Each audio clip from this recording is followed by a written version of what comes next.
quelques images. La France n'abandonne personne, a-t-il dit. On en arrive à présent à la dernière étape de notre grande opération entamée depuis lundi sur l'apprentissage.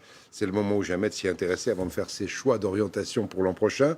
Le site internet de cette édition de 13h est toujours à votre disposition avec un maximum d'informations pratiques sur les métiers, de vidéos avec les contacts des centres de formation selon les régions et les métiers.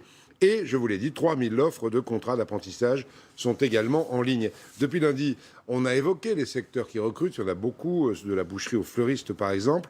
Il y a aussi des milliers d'emplois à pourvoir dans la chaudronnerie. Mais ce qu'on ignore parfois, c'est que l'apprentissage s'adresse aussi à des étudiants jusqu'à Bac+5. Ça commence au CAP, c'est vrai, mais on cherche aussi des ingénieurs apprentis. À La Rochelle, Marie Crossel et Olivier Cresta.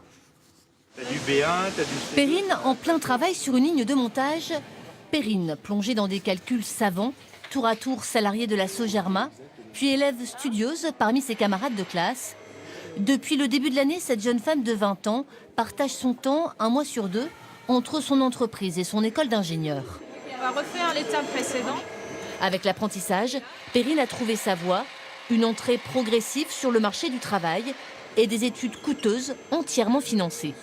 L'entreprise paye l'école, qui a quand même un coût assez conséquent pour un étudiant. Et en plus, on a un salaire, ce qui permet d'être autonome. Lexi, une école de La Rochelle, a ouvert son diplôme d'ingénieur à l'alternance il y a 2 ans. Les apprentis représentent à peine 10% des effectifs, mais ça n'est qu'un début.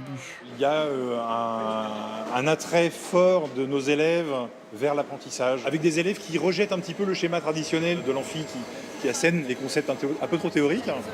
Ils sont 24 dans la promotion de Perrine, convaincus de n'avoir rien à envier aux formations plus traditionnelles, convaincus d'avoir trouvé un tremplin pour l'emploi. On a certes un peu moins de théorique, mais on a plus de pratique.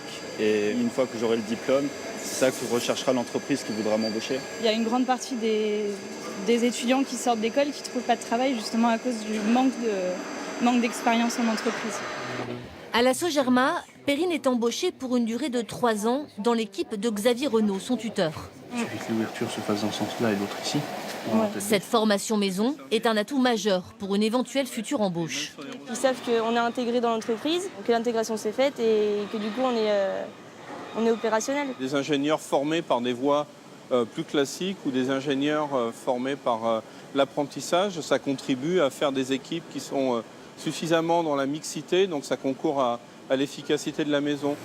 Aucune promesse de recrutement n'a été faite à Perrine, mais au fil des semaines, l'apprenti gagne en autonomie.